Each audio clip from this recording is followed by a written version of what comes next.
Merci du coup d'être présent donc, à ce nouveau meet-up donc, de la communauté métier Soft Skills, la Comet Soft Skills donc, chez Exia. Et aujourd'hui, on a l'honneur donc d'accueillir Laura Siboni, qui est créatrice de l'école de la parole, mais aussi enseignante HEC et Sciences Po, aussi écrivaine. Et donc aujourd'hui, on a une très belle thématique donc, qui est donc, notamment la créativité, hein, qui est devenue un élément essentiel pour la réussite des entreprises dans un monde en constante évolution. Et c'est d'autant plus complexe et l'innovation. Et donc, c'est vraiment une nécessité en fait, pour rester compétitif. Et aujourd'hui, Laura va nous en parler un peu plus donc, de cette créativité pour définir, approfondir donc, ce concept et notamment aussi donc, de parler donc, de toutes ces problématiques, de notamment aussi booster la créativité humaine. Et donc, je vais te laisser la main, Laura, pour que tu puisses nous en dire plus par rapport à tout ça.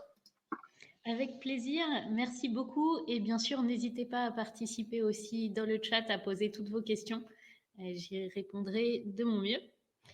Aujourd'hui, on va parler de créativité, on va en parler sous un angle original puisqu'on va essayer déjà de définir de quoi il s'agit. Alors, pour moi, c'est encore au chargement. Voilà, très bien.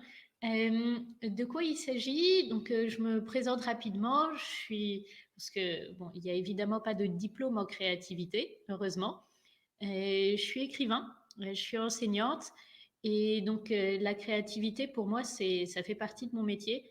Comment trouver des idées, comment innover, comment trouver des idées qui sont nouvelles et qui ont de la valeur, qui vont essayer de déplacer les lignes, ne pas être banales, ne pas être courantes, et qui vont essayer d'apporter de nouvelles idées, et surtout de nouvelles idées qui vont être percutantes et utiles. Alors, pour définir la créativité, déjà, une première méthode, c'est de voir quels sont les mots qui sont liés. Donc là, c'est une capture d'écran, je ne sais pas si on la voit très très bien, d'un outil très pratique qui s'appelle le CNRTL, qui est fait par l'Université de Lorraine, qui permet de voir à quel mot chaque mot est lié, donc dans quelle famille sémantique il s'inscrit. Mais ça n'a pas beaucoup d'intérêt de le voir de façon théorique. Je préfère le voir avec vous, puisqu'un bon moyen de définir un mot, c'est de trouver ce que ça n'est pas. Je vais t'interrompre du coup. Écran noir, oui, Ouais, je vois ça. globalement, Alors, peut-être si je refais le partage, peut-être du coup d'arrêter et de relancer pour qu'on puisse. je vais faire ça, oui. Ça sera le plus simple. Partager.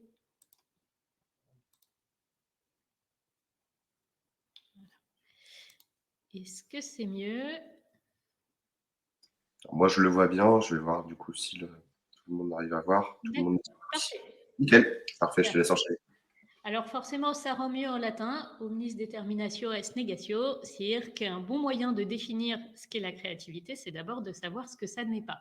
Et donc de voir des mots connexes qui y ressemblent. Donc comment vous définiriez, alors c'est sûr que par chat c'est un petit peu plus difficile, ce qui est neuf, ce qui est nouveau, ce qui est innovant, ce qui est ingénieux, ce qui est imaginatif. Parce que la créativité, c'est encore légèrement différent. Il n'y a pas de synonyme parfait. Alors, je vous laisse rapidement y réfléchir. Mais posez-vous la question, qu'est-ce qui distingue une idée créative d'une idée simplement nouvelle? Qu'est-ce qui distingue une présentation créative d'une présentation innovante?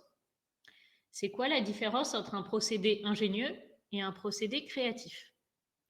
Bien, se poser ces questions, ça aide déjà à mieux définir de quoi est-ce qu'on parle.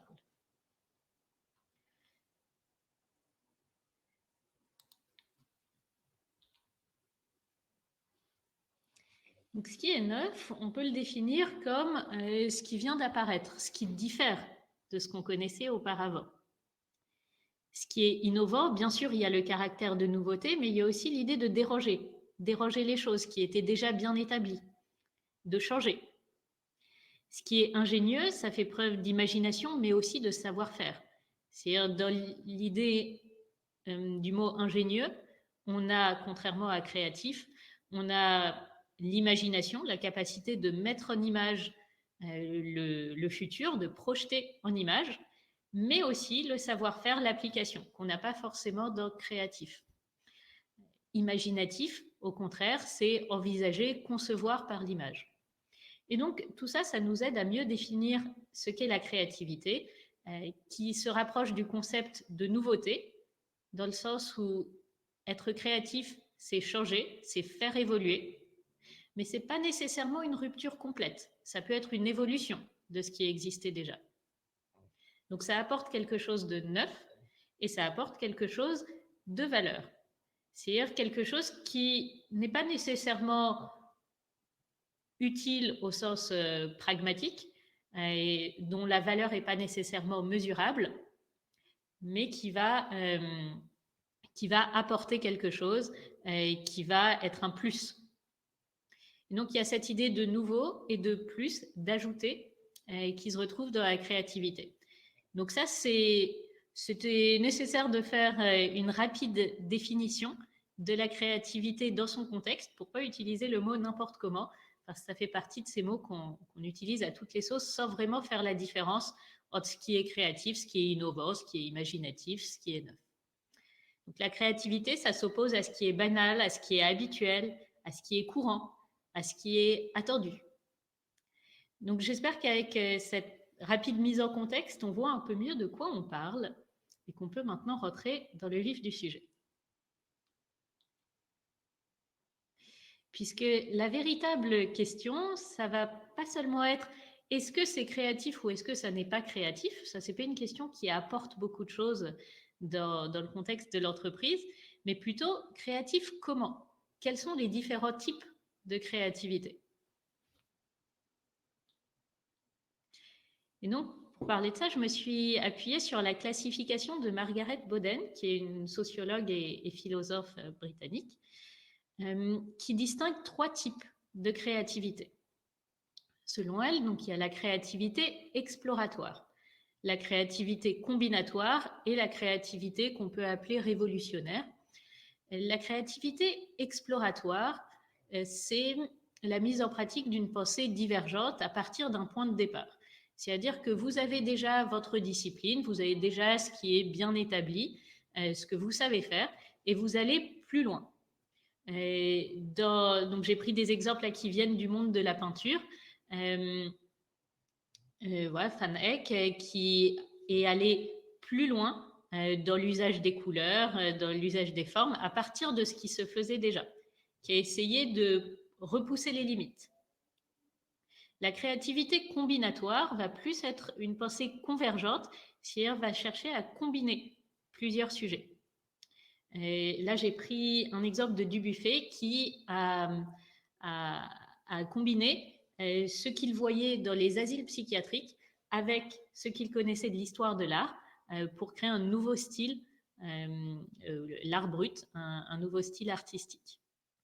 Et enfin, la créativité révolutionnaire, peut-être la plus mystérieuse, c'est celle qui résulte d'une remise en cause du paradigme, donc des postulats de la discipline qu'on étudie. Alors bien sûr, quand on parle de créativité, on peut parler de tellement de domaines. Je vais essayer d'être plus concrète. Là, avec l'exemple de la peinture, j'ai pris l'exemple de Picasso, puisqu'il se demande non plus comment faire un portrait de façon exploratoire, donc en repoussant les limites du portrait, pour être toujours plus proche de la réalité, non pas en étant combinatoire, donc en cherchant à faire un portrait en s'inspirant de ce que Dubuffet a pu voir dans les asiles psychiatriques, mais en remettant en cause le paradigme, en se disant mais pourquoi est-ce qu'un portrait serait une seule face? Pourquoi est-ce qu'on doit mettre le nez au milieu de la figure? Pour l'appliquer plus concrètement aux questions qu'on rencontre au quotidien, et merci beaucoup aussi pour vos réponses et pour les définitions que vous envoyez. Pour donc voir ce que c'est la créativité dans les domaines qui nous concernent. Si on prend un exemple tout simple, on doit faire une présentation sur un sujet qu'on maîtrise assez bien. Il y a plusieurs moyens de trouver l'inspiration. On peut lire tous les livres qu'on trouve sur le sujet, tous les livres, toutes les ressources, toutes les vidéos, chercher à aller plus loin, à aller au-delà, à dépasser les limites de sa discipline. On peut, si on manque d'inspiration, aller voir un film, aller lire un livre qui n'a absolument rien à voir. Et on a tous connu ce moment où, tout d'un coup, on va faire le lien et on va trouver grâce à la pensée convergente, ce qui, dans une autre discipline, va pouvoir s'appliquer à la discipline qui nous intéresse. Ou, c'est plus rare, on peut remettre en cause l'un des postulats de notre sujet et donc se dire, mais si, donc souvent ça commence par et si telle chose ne se passait pas ainsi, telle chose qu'on prend pour évidente ne l'était plus, qu'est-ce qui se passerait? Alors, j'aimerais prendre des exemples qui vous concernent. Moi, je peux vous prendre l'exemple pour l'écriture romanesque. Pour l'écriture romanesque, évidemment que je peux prendre un sujet déjà vu et revu et le traiter à ma manière, en essayant d'en repousser les limites, de trouver un autre point de vue. Si j'écris sur le thème de l'adultère, il y a déjà des centaines de romans qui ont été écrits sur ce thème-là, mais grâce à la créativité exploratoire, enfin en faisant preuve de créativité exploratoire, en partant du point de départ de ce qui a déjà été écrit, je peux me demander, mais quelle est la facette qui n'a pas encore été traitée? Ou je peux me dire, moi j'aime beaucoup l'économie, j'aime beaucoup l'adultère. Si j'essayais d'écrire un roman, en l'occurrence ça a déjà été fait, mais un roman où on traiterait la question de l'adultère du point de vue de l'économie du couple, de l'économie de la famille. Ou bien je pourrais tester la troisième méthode et remettre en cause le paradigme et me dire, et si nous vivions dans un monde, là ça risque de donner plus de la science-fiction, dans un monde où, par exemple, où la monogamie ne serait pas la base du couple. Si nous vivions dans un monde où la sexualité n'était pas tabou, par exemple, qu'est-ce qui se passerait? À quoi ressemblerait dans ce cas-là l'adultère, par exemple? Je vous laisse après l'appliquer aux questions que vous fréquentez peut-être plus quotidiennement.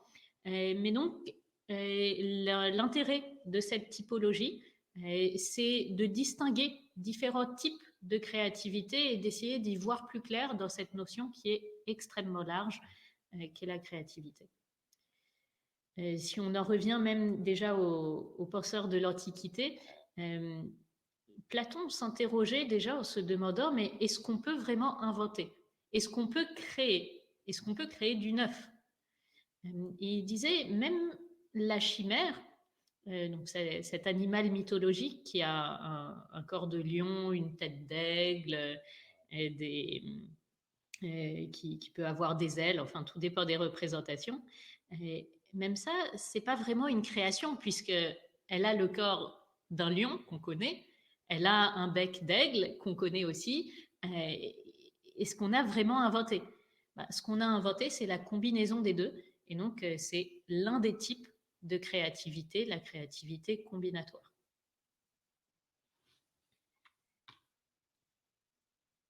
Mais pour aller plus loin,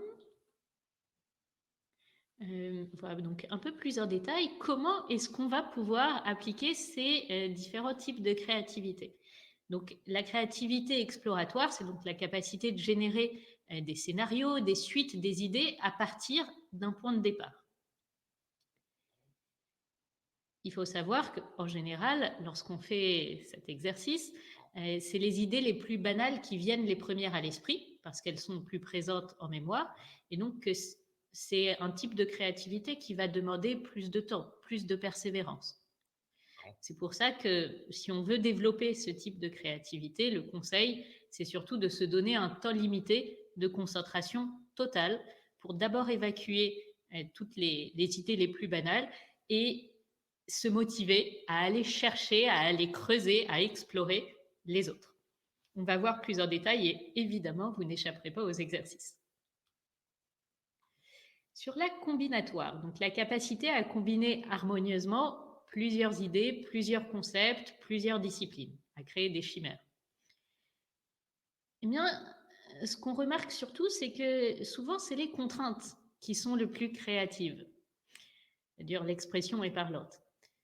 Et donc, pour chercher l'inspiration dans un autre domaine, eh bien, le mieux, c'est souvent de favoriser la culture générale et donc de mettre en place des contraintes qui vous forcent à aller chercher d'autres disciplines, à aller chercher l'apport d'autres disciplines.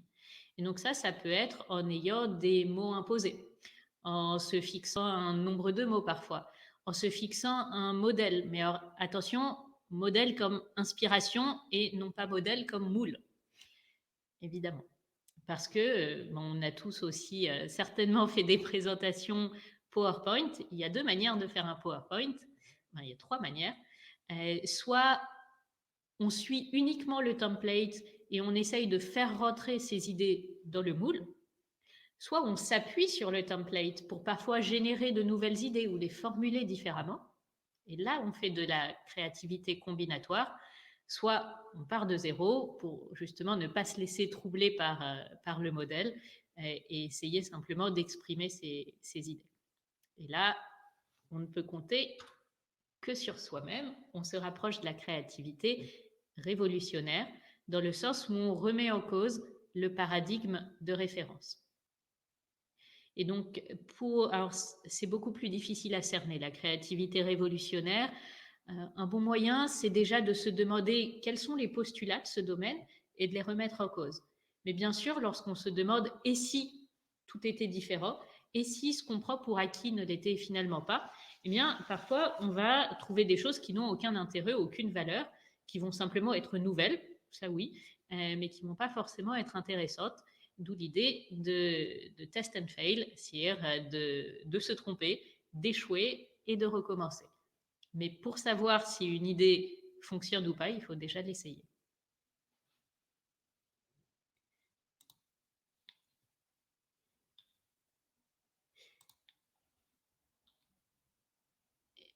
Une question qui était inévitable aujourd'hui, c'est de se demander, bon, est-ce que l'intelligence artificielle, dans ce cas, est créative?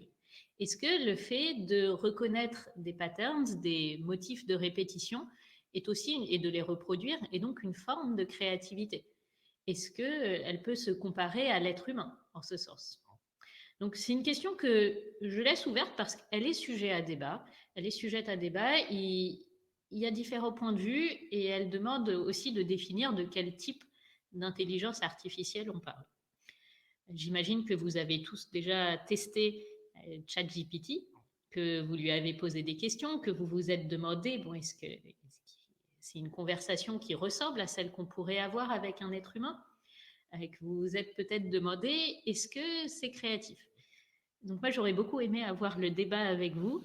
Je me rends compte que ça va être difficile par le chat. Je suis vos commentaires. Je me rends compte que ça va être difficile. Par contre, je vous encourage évidemment à le tester. Et à le tester en ayant à l'esprit que fait réellement cette intelligence artificielle. Est-ce que je serais capable de la mener à dire ce que j'ai envie qu'elle dise? Ou est-ce qu'au contraire, elle est capable de me surprendre, c'est-à-dire d'apporter quelque chose de neuf et qui ait de la valeur? Est-ce qu'elle reproduit un moule ou est-ce qu'au contraire, elle va soit repousser les limites du domaine exploratoire, soit combiner plusieurs domaines pour apporter ce qui est intéressant dans un autre à celui qui nous intéresse, soit remettre en cause un paradigme, et dans ce cas, on est dans la créativité révolutionnaire. C'est bien sûr valable aussi bien pour le texte que pour l'image. Il y avait une citation d'un artiste de l'IA, un des pionniers de AI art, de l'art par intelligence artificielle, que je trouvais très éclairante. Alors, je la traduis rapidement. Il n'est pas nécessaire de savoir comment faire un réseau adversarial à partir de rien, comme il n'est pas nécessaire de savoir construire un piano pour pouvoir le jouer. Mais pour le jouer, et pour le jouer bien, et pour éviter de tomber dans les clichés, dans le plus petit dénominateur commun, il faut de la pratique et il faut surtout de l'expérience. Et je trouve qu'à travers cette citation, ce tweet de Mario Klingemann, de son nom d'artiste Quasimodo, on voit bien que pour avoir une opinion sur la créativité de l'intelligence artificielle, il n'est pas nécessaire de savoir exactement comment elle marche. Tout comme on peut dire qu'une pièce au piano est créative sans savoir comment fonctionne le piano. Par contre, ce dont on a besoin pour évaluer la créativité, c'est déjà la pratique et c'est l'expérience.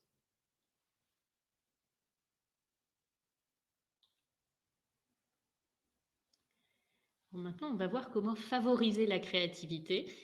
C'est peut-être le passage le plus utile. Alors, je regarde juste vos commentaires en même temps.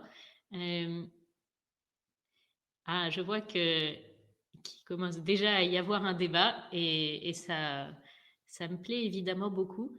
Je crois que c'est un proverbe yiddish qui dit de la confrontation naît la lumière. Mais en effet, la confrontation et le débat est toujours très éclairant puisqu'il force à chercher les arguments qui vont convaincre l'autre et donc à se mettre à la place de l'autre.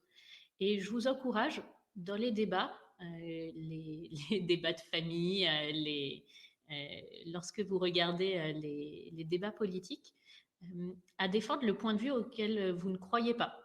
Pas pour être un mercenaire de la parole, évidemment pas pour devenir indifférent à vos propres idées, mais pour les renforcer. Par exemple, si vous êtes fumeur, se demander quelles sont les raisons de s'opposer à la cigarette. Inversement, si vous êtes opposé à la cigarette, pourquoi est-ce qu'on fume? C'est un exercice, la disputatio, qui se pratique depuis l'Antiquité, qui se pratique de plus en plus d'ailleurs dans les écoles de commerce lors des concours d'éloquence, et qui est toujours très instructif lorsqu'on prend le temps de bien le faire, de ne pas rester dans les premières idées qui viennent.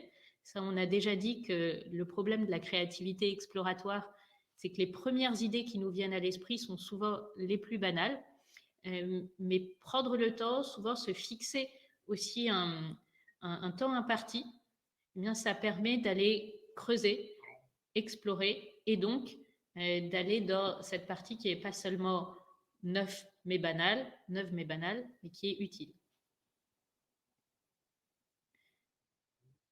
Et d'ailleurs, je vois qu'il y a du vrai dans tous les arguments que vous utilisez et que le fait d'avoir recours aux métaphores, celle du concert de piano, pour comparer avec l'intelligence artificielle. Donc jouer sur les évocations, c'est un très bon moyen aussi de faire naître de nouvelles idées qui ont de la valeur. Pensez-y, par exemple, si vous voulez vous présenter de manière créative. Se présenter, c'est toujours parler de soi, c'est toujours un moment intimidant, parfois gênant. On se demande toujours comment me démarquer, comment pouvoir être innovant sur ce sujet que je maîtrise parfaitement puisqu'il s'agit de moi et de mon parcours, et comment apporter de la valeur à quelqu'un d'autre qui ne me connaît pas. Eh bien, un bon moyen, ça peut être de se demander, et si j'étais un plat, qu'est-ce que je serais? Si j'étais un animal, qu'est-ce que je serais? Si j'étais une plante, qu'est-ce que je serais? Et évidemment, de se demander pourquoi. Pourquoi est-ce que je serais un tiramisu? Pourquoi est-ce que c'est la première chose qui m'est venue à l'esprit? Peut-être parce que il y a en moi ce mélange de fondant et de l'amertume du café. Mais qu'est-ce que je veux dire par là? Et donc, par cette combinatoire, par le fait d'avoir mélangé mon parcours et un tiramisu, ce qui n'a rien à voir, eh bien, je vais me forcer à chercher plus en profondeur, à sortir de ce que je connais déjà et à chercher, pourquoi est-ce que ça me parlait l'amertume et la douceur? Pourquoi est-ce que ce contraste-là en particulier va bien définir mon parcours? Et donc ça permet de se présenter de manière plus originale, mais aussi plus authentique, puisqu'on ne va pas être dans la banalité.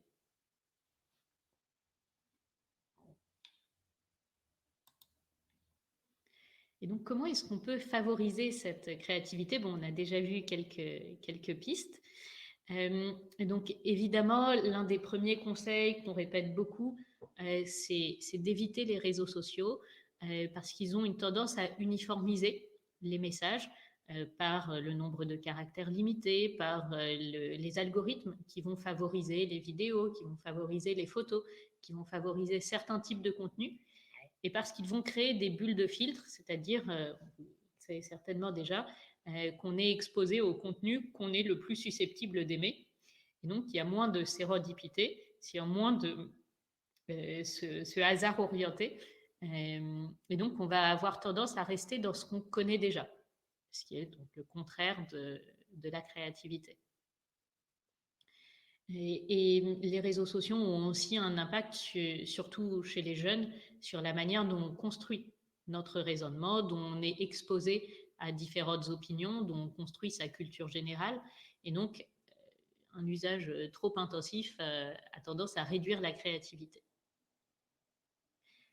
C'est pas forcément intuitif. On pourrait croire que plus on est exposé à des choses différentes, plus on va être créatif. Et sauf qu'on l'a vu au tout début, lorsqu'on définissait la créativité, c'est pas seulement apporter du neuf, c'est apporter du neuf qui est de la valeur. Et donc, on ne devient pas plus créatif en étant exposé à plus d'images ou à plus de contenu. On devient plus créatif en étant exposé à des contenus différents, en les explorant, en les combinant, en les remettant en question.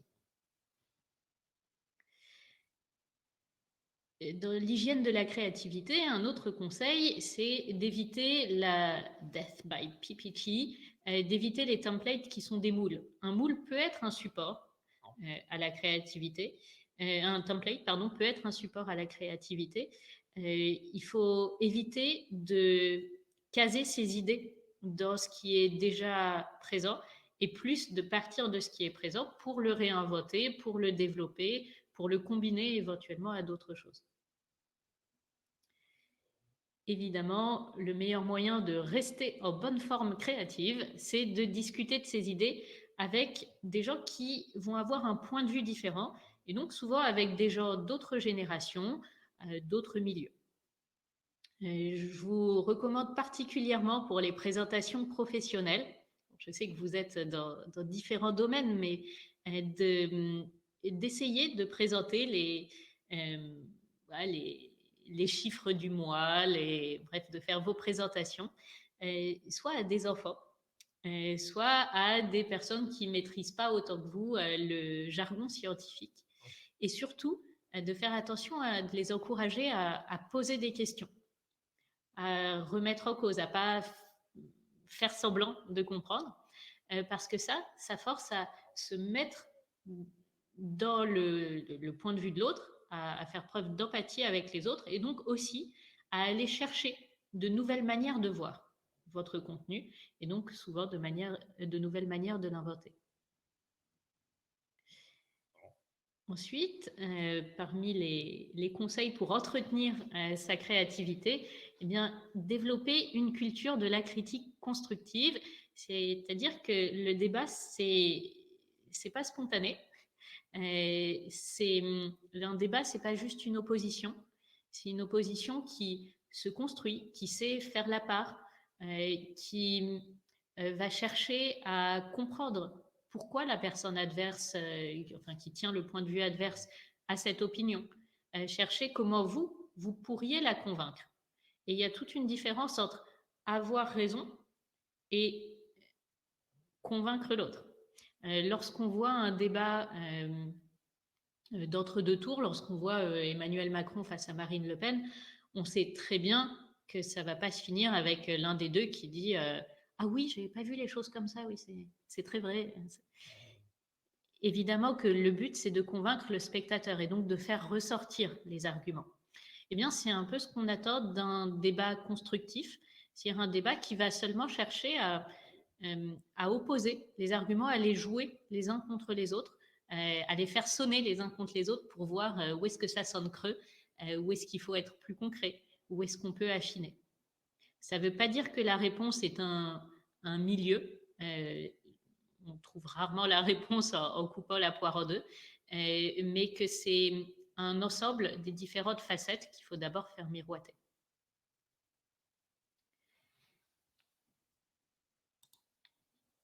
Je vois que ça se déchaîne dans les commentaires.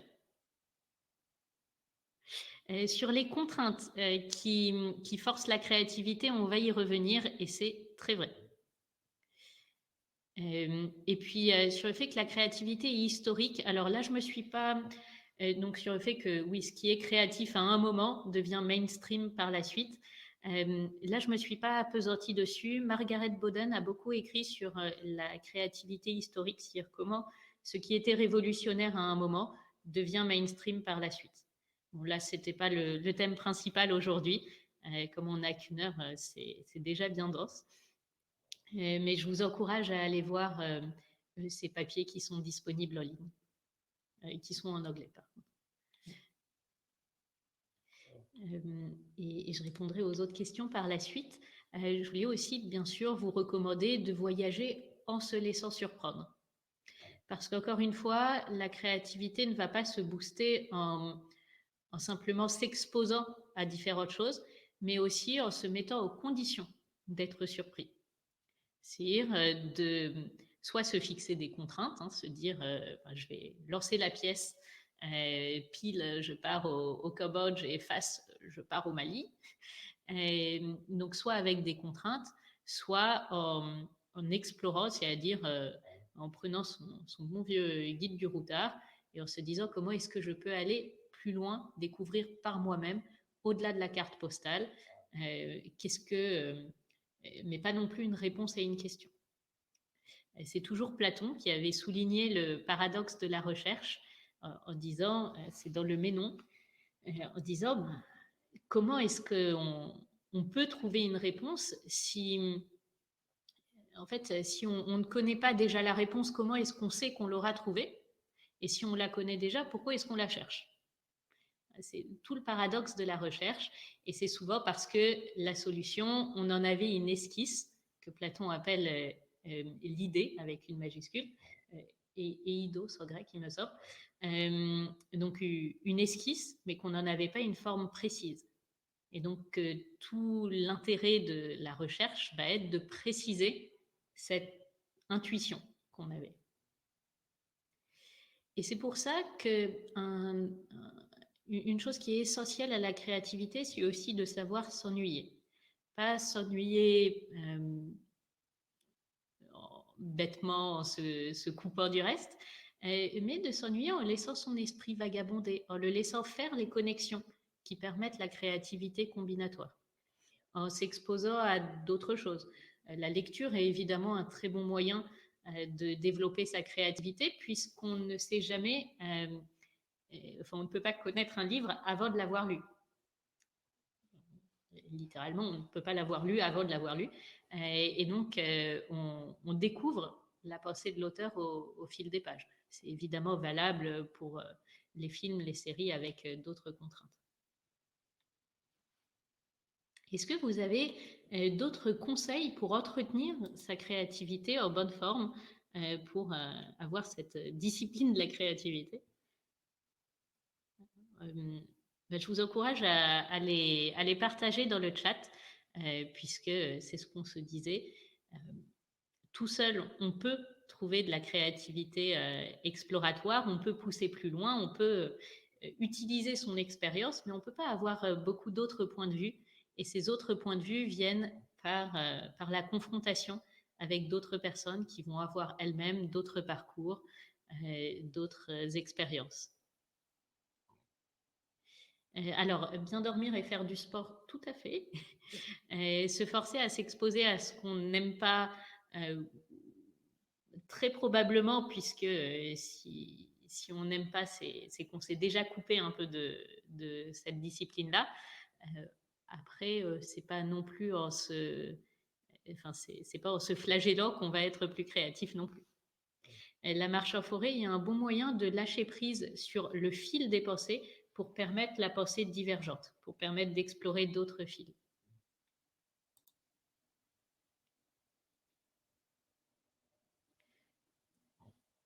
Et donc maintenant, j'aimerais vous laisser avec quelques exercices. On va essayer d'en faire quelques-uns ensemble. Premier, c'est l'exercice du parapluie. C'est un exercice tout simple. Oui, alors tous les endroits dans lesquels on lâche le fil de sa pensée pour permettre les combinaisons sont favorables à la créativité, que ce soit la forêt ou les toilettes, pour rebondir sur vos commentaires dans le chat. Et donc, jouer à certains jeux, tout à fait, et on va en faire un tout de suite. Et j'aimerais que vous me citiez dans le chat 20 utilisations d'un parapluie. Donc, qu'est-ce qu'on peut faire avec un parapluie? J'aimerais qu'on trouve 20 réponses.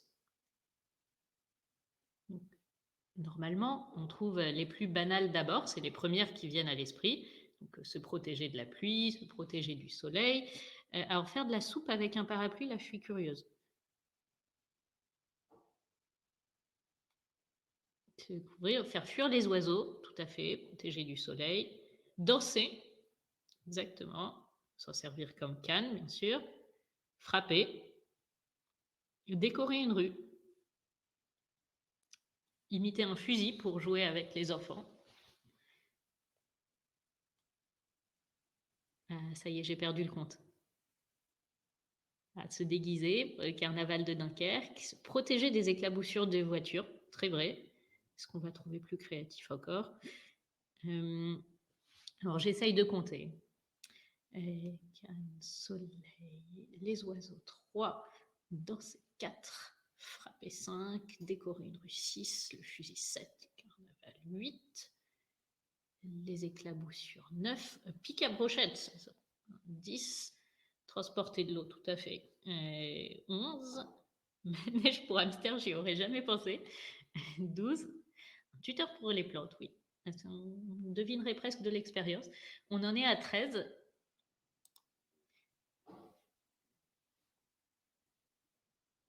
On en est à 13 et je vois que plus personne ne tape, ça m'inquiète. Je vous assure, pour avoir déjà fait souvent cet exercice, qu'il y a beaucoup plus que 13 utilisations du parapluie. Une œuvre d'art 14, un obstacle pour les animaux 15, un parachute pour poupée 16. C'est la première fois que je vois un tankerville, bien 17. Un claustrophobe 18. Combien un trou dans le mur, tout à fait. Un gros trou, 19. 19, allez, est-ce qu'on en a encore un? Et un soufflet. J'ai jamais essayé, mais je pense que ça doit fonctionner. On en a 20. Paratonnerre, surtout si on met quelqu'un qu'on n'aime pas au-dessous, 21. Sécher le linge, oui. Oui, évidemment, on peut aussi l'adapter. Attraper des objets, c'est les imitations de Mary Poppins, de Charlie Chaplin, le cerf-volant, gratter le dos. Alors là non plus, j'ai pas essayé. Je recommande pas forcément d'essayer, mais pourquoi pas. Bon, on a dépassé les 20 en tout cas. Félicitations, bravo. Vous voyez, collectivement, on a réussi. Il y en a encore beaucoup d'autres. Vous pouvez évidemment faire l'exercice avec n'importe quoi. Prenez le premier objet qui se trouve à droite de votre écran et dites-vous comment est-ce que je pourrais le détourner de son usage initial. Eh bien, vous êtes en train de faire preuve de créativité exploratoire. Ah, oui. Eh bien, voilà, qu'est-ce qu'on peut faire avec un écran à part afficher le contenu de son ordinateur? Beaucoup de choses, vous m'avez l'air en forme. Mais posez-vous la question, c'est de la créativité exploratoire, c'est-à-dire que là, on ne va pas chercher à combiner différentes disciplines, on ne va pas remettre en cause des paradigmes qui, qui soutiennent la physique. Par contre, oui, c'est vrai que c'est très poétique de dire l'écran sert surtout à être éteint. Mais c'est un moyen de voir les choses différemment. La créativité exploratoire, c'est comment est-ce qu'on peut aller plus loin, repousser les limites, voir différemment.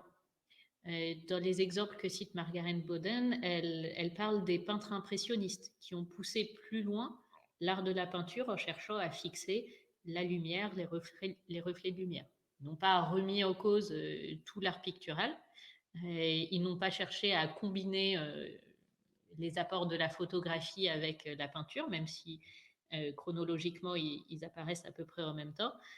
Par contre, ils ont cherché à aller plus loin, à adapter l'art pictural, à réussir à peindre le moment, à peindre des reflets de lumière. Donc ça, c'est de la créativité exploratoire.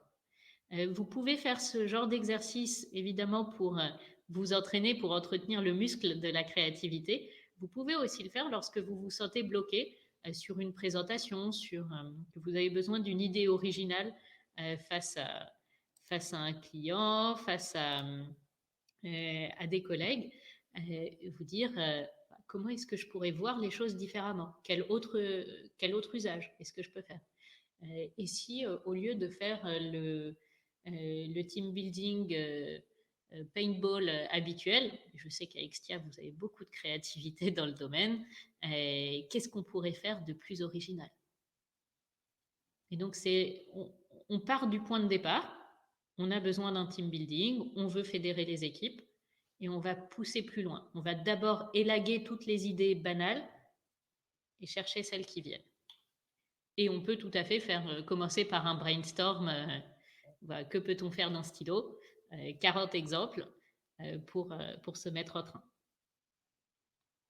Si vous êtes vraiment bloqué, voilà, les abdos créatifs, tout à fait. Là, vous voyez que la métaphore est toujours utile. Si vous êtes bloqué, et surtout sur les textes, sur les mails, plutôt que de tout de suite demander à ChatGPT de vous rédiger votre lettre de relance, vous pouvez faire un exercice qui était très en vogue chez les surréalistes, qui a été défini par Robert Desnos, qui est l'écriture automatique. Alors ça a l'air tout simple comme ça, c'est beaucoup plus complexe lorsqu'on veut réellement l'appliquer.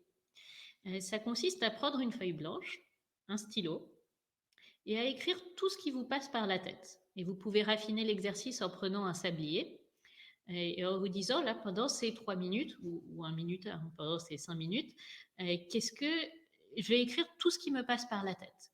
Donc souvent, ça va commencer par, j'ai pas beaucoup d'inspiration, je sais pas ce que... Et de vous mettre aucune censure. Parce que notre cerveau a tendance à beaucoup se juger, on a tendance à beaucoup se regarder écrire, se regarder penser, et c'est très bloquant.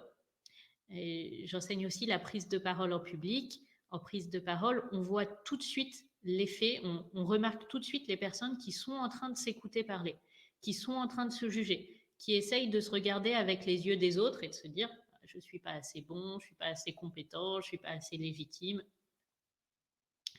C'est tout à fait le but de ChatGPT d'écrire automatiquement, mais ce n'est pas le but de ChatGPT d'inventer, de créer, puisqu'il reproduit des patterns. Alors un pattern, ce n'est pas tout à fait un moule, et c'est pour ça qu'il y a débat sur est-il créatif ou ne l'est-il pas.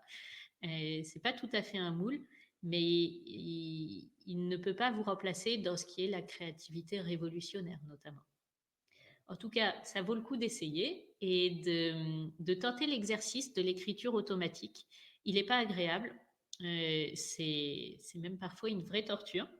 Mais si vous avez le temps ce soir, prenez une feuille de papier, fixez-vous 5 minutes et écrivez tout ce qui vous passe par la tête. Surtout si vous êtes bloqué sur une question, quelle qu'elle soit, et particulièrement les questions de rédaction. Juste forcez-vous à écrire jusqu'à ce que vous en ayez mal au poignet, surtout qu'on a perdu l'habitude de l'écriture manuscrite. Forcez-vous à écrire. Bon, là, j'ai pas beaucoup d'inspiration, mais j'espère que je vais trouver, peu importe la ponctuation, peu importe l'orthographe, peu importe la calligraphie, juste lâchez-vous, faites les 5 minutes jusqu'à la dernière seconde, en fait, le temps que vous vous étiez imparti jusqu'à la dernière seconde. Il y aura 90% de ce que vous aurez écrit qui sera ajouté, mais il y aura peut-être 10% là-dedans qui sera intéressant.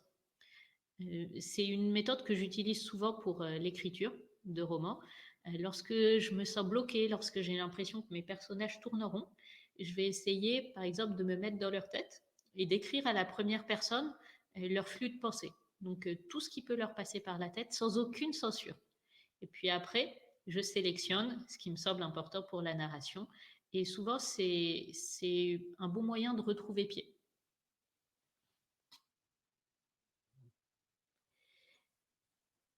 Un autre moyen, et je sens il faut que je me dépêche. Donc, je vais aussi, évidemment, je vous laisse tous ces exercices pour pratiquer plus tard et sans doute plus individuellement. C'est d'écouter de la musique, quelle qu'elle soit, hein. Ça peut être musique classique, jazz, musique avec des paroles. Alors, les paroles ont quand même un peu tendance à nous troubler. On a tendance à s'accrocher aux mots plutôt qu'à se laisser porter par la musique. Donc, c'est d'écouter de la musique et de noter toutes les idées, toutes les associations qui vous viennent. Donc, qu'est-ce que, voilà, d'écouter une sonate, par exemple, et de vous dire, mais à quoi est-ce que ça me fait penser? Quelle est l'histoire que ça raconte? Alors, toutes les musiques ne sont pas figuratives, toutes les musiques ne racontent pas une histoire. Par contre, vous pouvez vous inventer ce que vous voulez à partir de la musique. Et ça, c'est de la créativité combinatoire, c'est-à-dire que vous allez essayer de mettre en mots, mettre en histoire une musique. Bon, après, on s'approche plus des exercices d'écriture et j'encourage toujours à le faire aussi dans le domaine du goût, parce que c'est un domaine qui est sous-exploité. On a très peu de vocabulaire pour parler du goût, pour parler de ce qu'on mange. Donc, un bon exercice, c'est aussi d'essayer de raconter à quelqu'un d'autre votre plat préféré, sans dire de quoi il s'agit. Juste dire, alors en bouche, voilà la sensation que j'ai. Et donc ça va assez rapidement vous forcer à utiliser des métaphores. Une variante, c'est d'essayer d'inventer une couleur. Si vous inventiez une nouvelle couleur qui n'existe pas, comment est-ce que vous pourriez la partager? À quoi est-ce qu'elle ressemble? Et évidemment, physiquement, c'est impossible, mais se forcer à cet exercice, donc se forcer à décrire l'impossible, ça permet bien sûr d'élargir et de nuancer son vocabulaire, mais aussi d'aller chercher des idées, des métaphores, des comparaisons, des évocations, là où on s'y attend le moins. J'aurais presque envie de donner le micro à l'un d'entre vous, mais je ne sais pas si c'est possible. Et je vois que le temps file, donc Ouais, je c'est vous pas possible. encourage simplement, fortement, à moins que Clément, tu veuilles te prêter à l'exercice. Sur le poème de ma journée? Alors, pas forcément sur le poème, ça risque d'être difficile, mais est-ce que tu pourrais nous parler de ton plat préféré et nous le décrire sans nous dire de quoi il s'agit? Qu'est-ce qu'on ressent aux bouches lorsqu'on le mange? Euh, ouais, complètement. Globalement, c'est un plat qui est assez traditionnel, on va dire, en France ou même surtout dans le nord de la France. Traditionnel, c'est pas un goût, excuse-moi, je Ouais. t'arrête. Non, qu'est-ce qu'on ressent quand on le mange? Alors, une sensation qui vient un peu de la terre, c'est de la mâche, du coup, assez simple, un goût de viande, rouge surtout, principalement. Et après, accompagné du coup de légumes. Et globalement, après, c'est difficile quand même de Et c'est décrire très ça. difficile parce que tu essayes d'être précis. Je t'encourage à plus chercher la combinatoire, justement, si tu veux Ouais, être créatif. Parce qu'une fois qu'on a dit un goût de viande, on n'a pas dit grand-chose. d'accord. Si je dis un mot aussi simple que un chien, je ne sais pas si vous pensez à un caniche ou à un labrador. Ouais, Un goût de viande, il y en a qui vont avoir aux bouches un goût de poulet grillé et il y en a qui vont avoir un goût de steak saignant. ok, Qu'est-ce que c'est qu'un goût de viande? Donc, d'accord. les spécialistes en vin, les spécialistes en fromage, ça existe aussi, vont parfois vous dire, par exemple, des notes de forêt à l'aube, de forêt sous la rosée. Évidemment que ce n'est pas un goût en soi, que personne n'a goûté une forêt sous la rosée, mais ça nous évoque des choses, un certain parfum. Et donc d'utiliser ce genre de comparaison, c'est comme des petits soleils qui éclatent dans votre bouche. Bon. Bref, ce genre de comparaison qui permet de combiner différents domaines, c'est aussi ce qui va permettre d'aller plus loin et de décrire, non pas plus précisément, mais plus créativement, ce que tu souhaites décrire. Alors moi, je n'ai pas encore deviné de quoi il s'agit. Bon, globalement, si je suis un peu plus précis, donc de la viande rouge cuite dans du beurre, avec donc des pommes de terre frites qui peuvent s'apparenter à des Ça a formes. quel goût en bouche, les pommes de terre? Les pommes de terre en bouche, ça a quel goût? Un goût de pommes de terre frites dans de l'huile chaude. Et c'est là qu'on met en plein, enfin, là on touche vraiment du doigt à ce qu'est la créativité. Et oui, une pomme de terre a un goût de pomme de terre, bien sûr, mais comment? Et donc, comme notre vocabulaire est limité là-dessus, comme, et comme à part c'est chaud, c'est froid, c'est moelleux, c'est dur, on a assez peu de vocabulaire pour décrire ce qu'on ressent, parce Mhm. que c'est très difficile à partager, parce qu'on va tous avoir des sensations différentes. Et tu vas être obligé d'avoir recours aux combinaisons. Ok. Et donc, allez, dernière question et après j'arrête de te cuisiner. Et, et comment est-ce que tu pourrais décrire donc le goût de pomme de terre à quelqu'un qui n'en a jamais goûté? Décrire le goût de pomme de terre à quelqu'un qui ne Il y l'a a un jamais. analyste qui te dit tout de suite un crocogras qui laisse apparaître un fondant granuleux doux. Ouais. C'est une bonne description en soi. Un analyste très minutieux. Si je pouvais Mais lui c'est laisser un un place, ça moyen. serait mieux. C'est en effet un moyen. Là, c'est plutôt exploratoire. C'est presque donner la recette du goût de la pomme de terre. Mais tu pourrais nous dire, euh, c'est euh, c'est comme de l'enfance qui fond sur la langue. C'est comme le souvenir de la cour de récréation qui fond sur la langue. Bah, tu nous as évoqué quelque chose qui, pour toi, se rapproche du goût de la pomme de terre, par exemple. Ok, Donc ça, c'est plus de la combinatoire. d'accord. Ça marche. Et je vous encourage à pratiquer ce genre d'exercice, à essayer de décrire des goûts, d'écrire des couleurs, d'écrire des choses à quelqu'un qui ne les connaîtrait pas. Donc vous forcez à aller au-delà de l'évidence, à aller derrière les mots.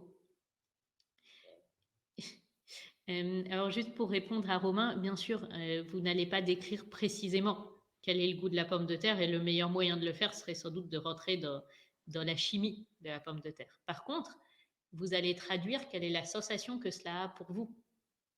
Et en fait, c'est ça que vous essayez de partager. Mm. Top. Et un dernier petit exercice, j'ai laissé des points de suspension pour que vous puissiez partager les vôtres aussi.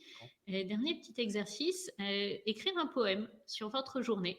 Mm. Donc ça risque de vous demander plus de temps, mais ça vous forcera à la voir différemment, à pas la voir simplement comme une succession d'événements, mais à trouver un autre point de vue, à chercher à partager différemment.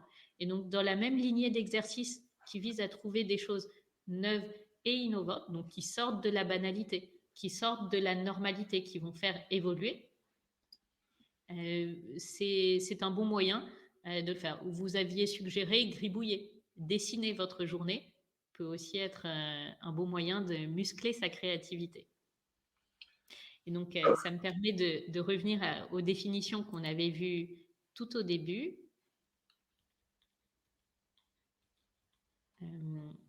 Donc, avant de voir la typologie de la créativité,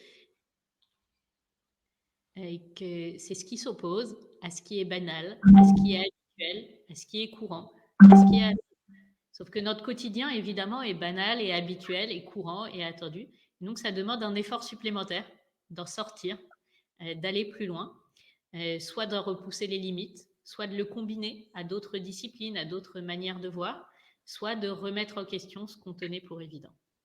Et donc, cet effort supplémentaire, on peut le muscler, on peut le développer avec une hygiène de la créativité. Évidemment, les conseils qui sont là sont loin d'être exhaustifs.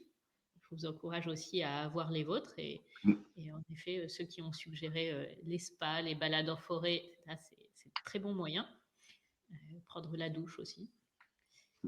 On arrive du coup au terme de ce meet-up, en tout cas. Tout à fait. Et ben, je vous laisse sur ces exercices. Exact. Je vous remercie beaucoup pour vos idées, pour votre participation. Merci.